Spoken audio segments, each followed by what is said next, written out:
I never thought I'd need armed reinforcements to deal with a condominium meeting disguised as a military operation.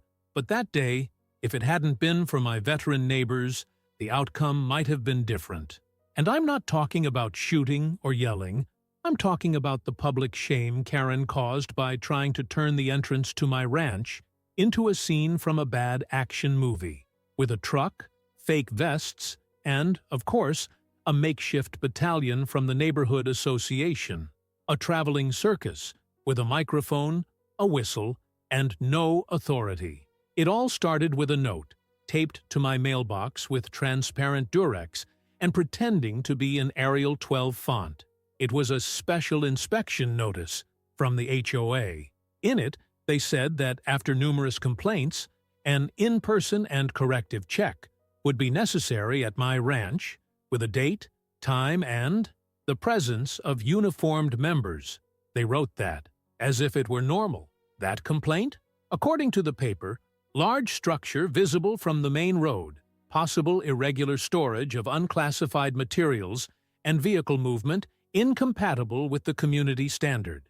In other words, my tractor was ugly to her eyes, my shed was a nuisance to the gourmet aesthetics of the sidewalk, and my toolboxes were on a shelf visible to anyone who spied too much.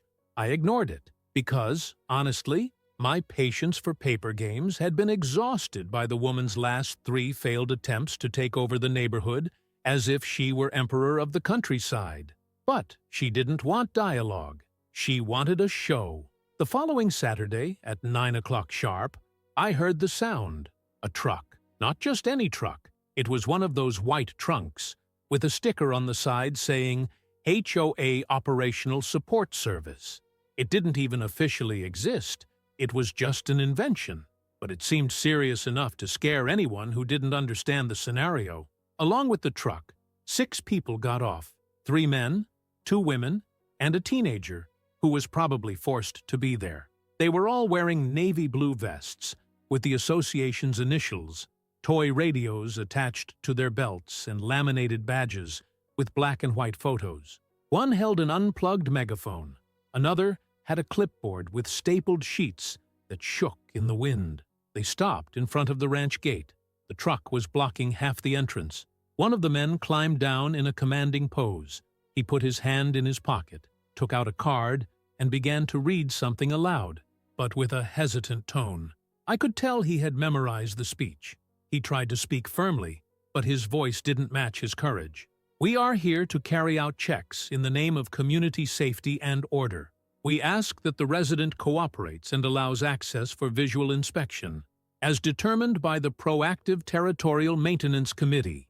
Yes, the Proactive Territorial Maintenance Committee. That was new and completely false, but said with such seriousness that, for a second, it almost seemed legitimate.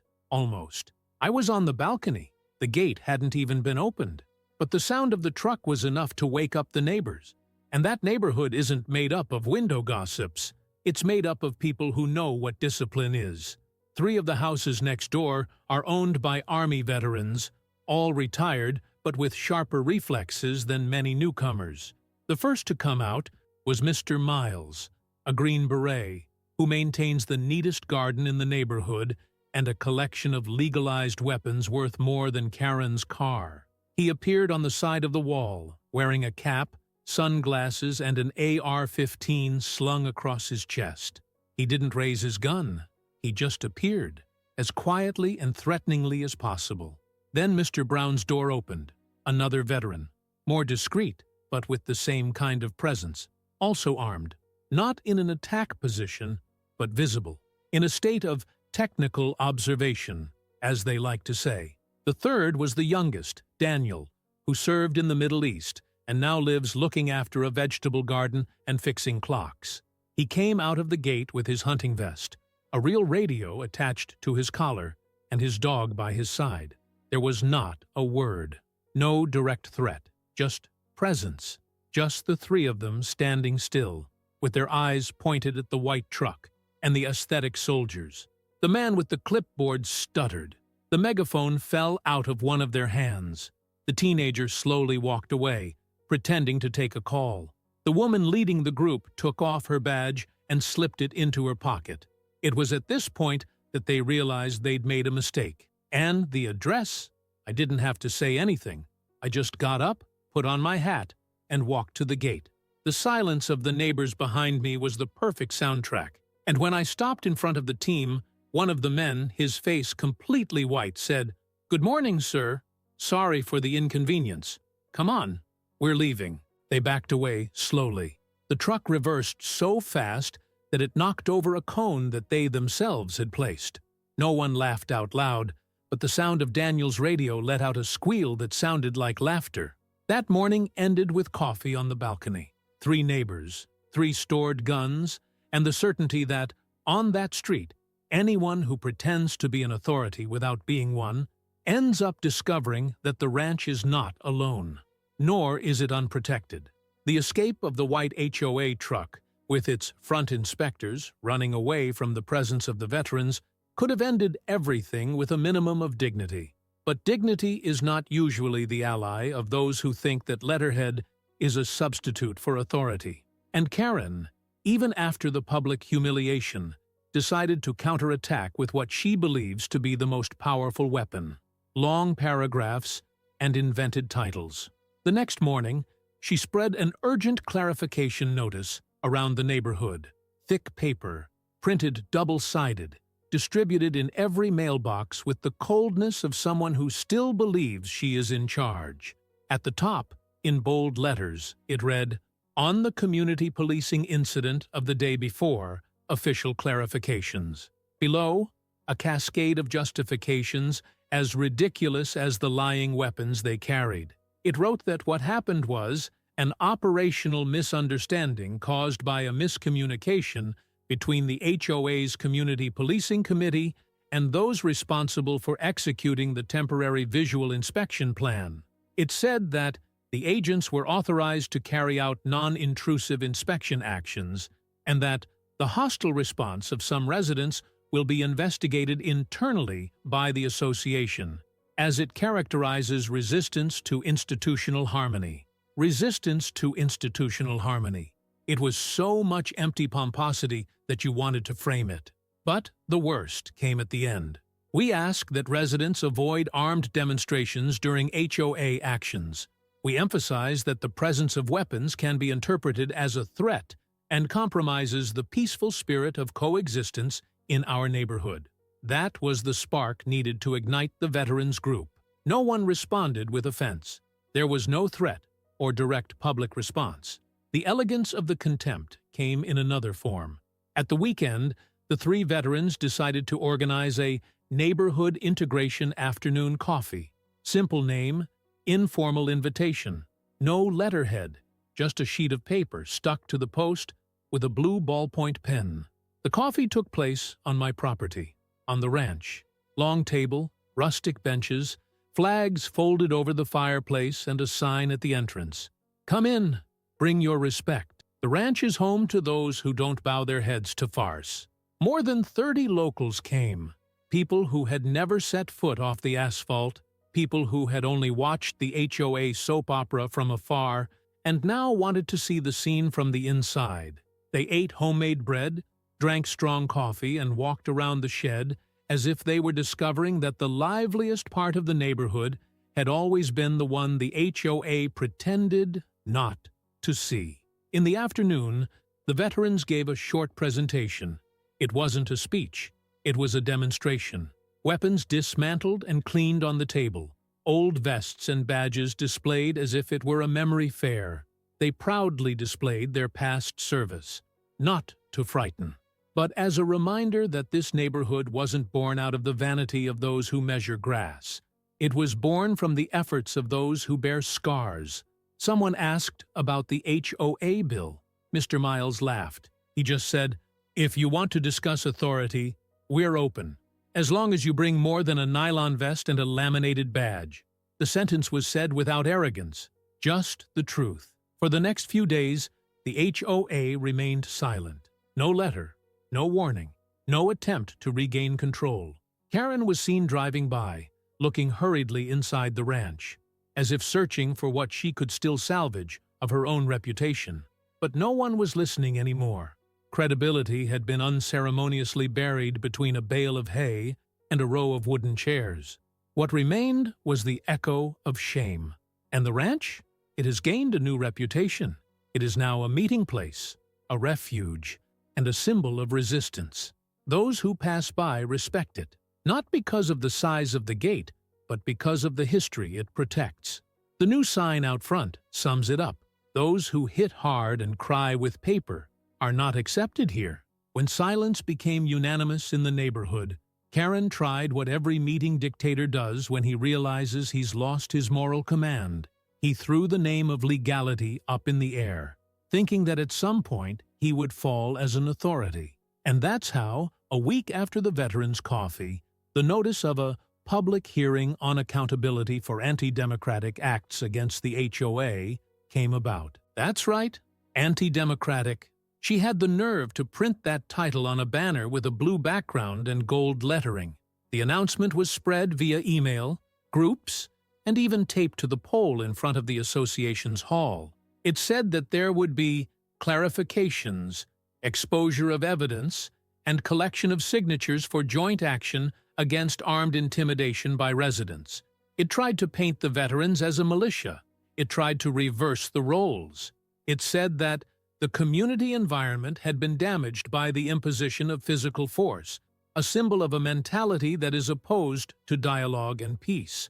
Each sentence was a pearl, a rhetorical juggling act to turn his own command performance into a heroic episode, and the neighbors who were only defending their rights into a veiled threat. The hearing was scheduled for a Sunday afternoon. The heat was 34 degrees, and the HOA's semi-open hall was already preparing to stage the last act of the most pathetic legal theater in the history of the neighborhood. But this time, Karen didn't perform alone. She arrived with a man in a suit, carrying a briefcase and the look of someone who thinks he's going to change the world with Google jurisprudence. He introduced himself as the community's legal representative, a doctor, Adalberto, a pompous name, and the posture of someone who has never set foot on a ranch.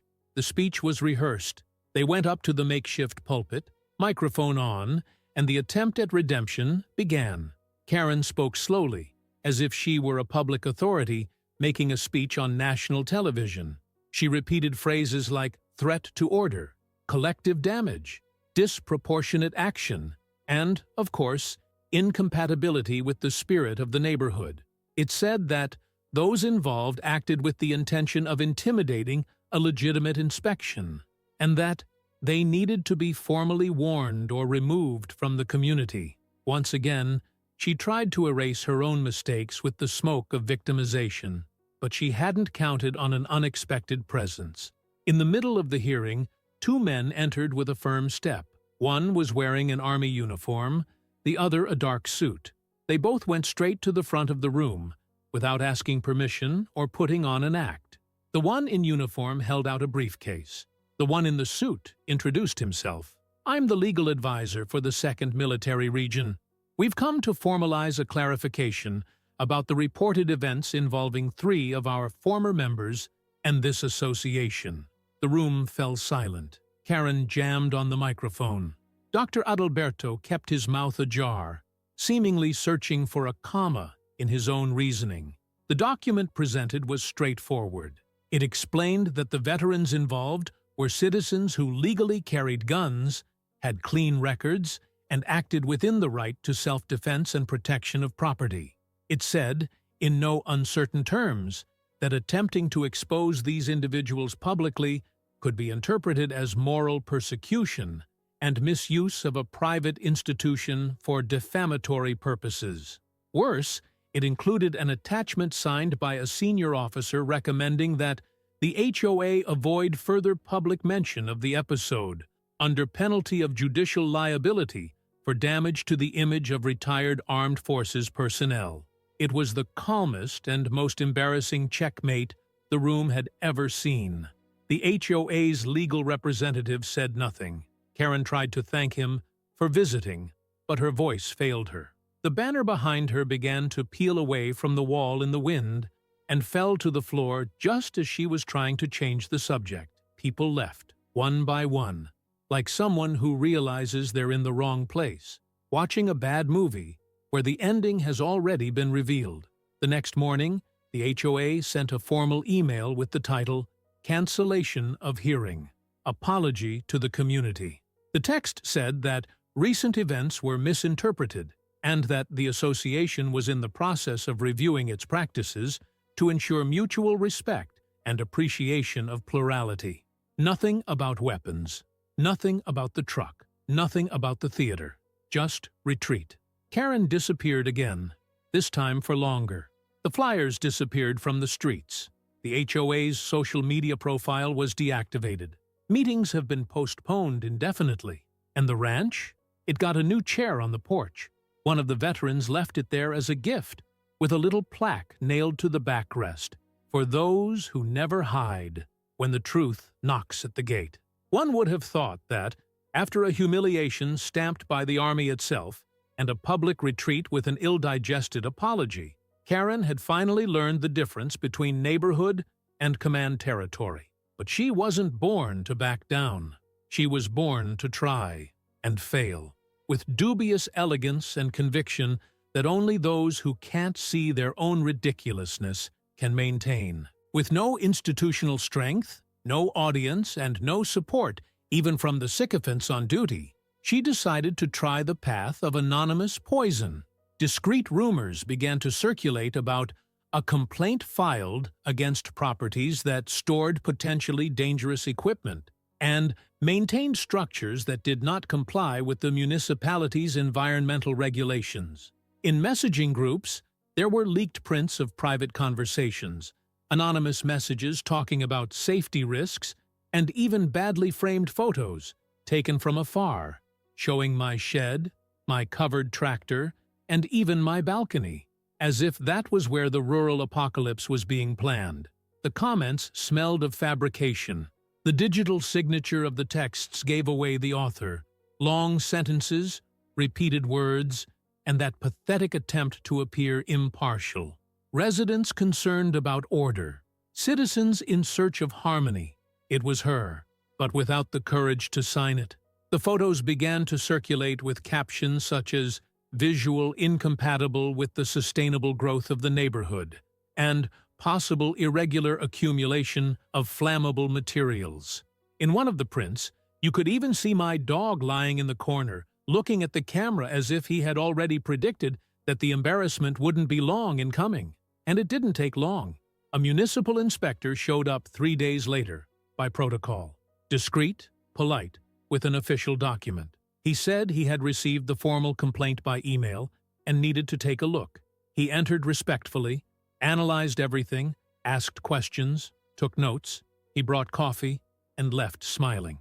2 days later, the opinion was issued by the town hall. No irregularities found. Property complies with environmental and structural standards. Anonymous complaint classified as unfounded. The document was filed, circulated, and fell into the hands of those who needed it most, the group of neighbors who had already become a silent resistance to the HOA. One of them made a point of printing out the report, enlarging the final section, and pasting it on the association's board with a makeshift frame, a styrofoam lid covered in colored tape. And the best bit? They stuck a copy of the photo that appeared in the report next to it, the one of my dog lying down. And above it, in permanent marker, someone wrote, "Dangerous dog caught napping." It was as if the neighborhood had agreed to mock the delirium. Memes, stickers, and even T-shirts with the phrase, "Incompatible look with inconvenient people" began to appear. One of the older residents, who had always remained neutral, showed up at the bakery with a bag that read, "Shed is home. HOA that fights." Karen? Well, she's gone. This time, for real. The house started having its curtains closed all the time, the lights off, the car in the garage not moving. Some say she traveled, others that she put the house up for sale by discreet means. We don't know, but nobody mentions her name anymore out of fear. They speak it with laughter. And the HOA? It's become a landscape. The president no longer appears in public. Meetings are now online only. Decisions are limited to changing light bulbs and cleaning sidewalks. The authority that once tried to impose itself now only manifests itself in emojis in the groups. The ranch? It's business as usual. Clay, fences, work, and peace. Only with a new energy, that of having become a symbol of those who don't bow down to false vests or vacant jobs. It shows that when you plant the truth, not even the most forced accusation can sprout a lie. The sign out front has been updated by hand by one of the veterans. Rural high-risk zone. Here lives those who don't bow their heads, even to anonymous paper. And, to round off the perfect irony, the image of the dog was turned into a sticker. Now, every time someone tries to knock on the gate with a complaint, they come across him, napping, in peace. Just like the whole neighborhood since Karen learned, the hard way, that a ranch isn't a condominium yard. It's real territory. And truth, my friend, can't be torn down with a truck, not even with a complaint. It sustains itself. And if you liked this video, don't forget to leave a comment and a like.